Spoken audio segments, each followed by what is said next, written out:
नमस्ते दोस्तों, मैं हूं अलका और आपका स्वागत है दिव्य मंत्र ओम पर। आज मैं आपको सुनाने जा रही हूं एक पुरानी, दिव्य और रहस्यमयी कहानी जो हमें ये सिखाती है कि सच्चाई और धर्म की राह कभी व्यर्थ नहीं जाती।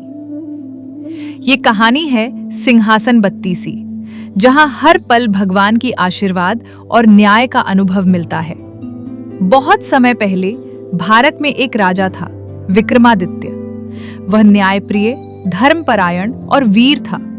लेकिन एक दिन उसने अपने दरबार में देखा कि एक अद्भुत सिंहासन रखा है। ये सिंहासन साधारण नहीं था। सिंहासन पर 32 मूर्तियां थीं, जो हर बार राजा पर बैठते ही उत्साहित होकर उसकी परीक्षा लेती थीं।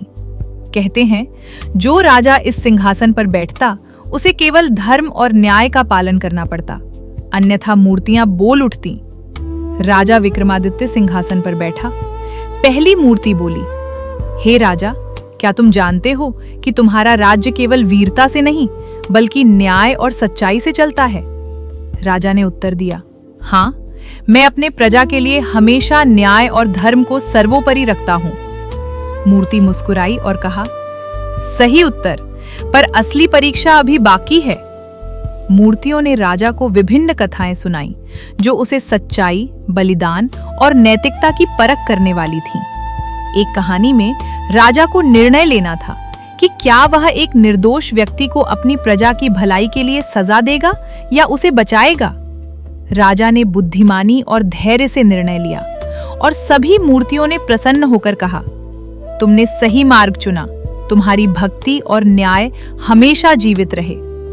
कहते हैं, सिंहासन सिर्फ लकड़ी का नहीं था, ये भगवान की शक्ति और न्याय का प्रतीक था।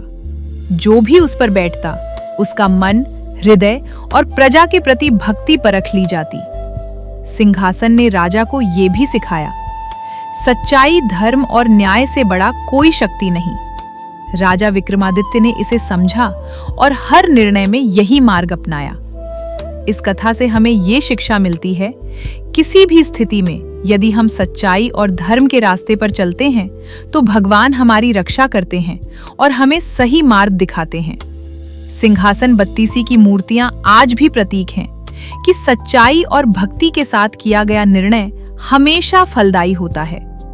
दोस्तों, ये कथा हमें याद दिलाती है कि भक्ति और न्याय की राह कठिन हो सकती है, लेकिन उसका फल हमेशा दिव्य और शुभ होता है। अगर आपको ये पुरानी और दिव्य कहानी पसंद आई तो लाइक, कमेंट और सब्सक्राइब करें मेरे चैनल दिव्य मंत्र ओम को और बेल दबाएं ताकि आप हर नई भक्ति और दिव्य कहानी देख सकें। मैं हूं अलका, मिलते हैं अगले दिव्य वीडियो में। हर हर महादेव।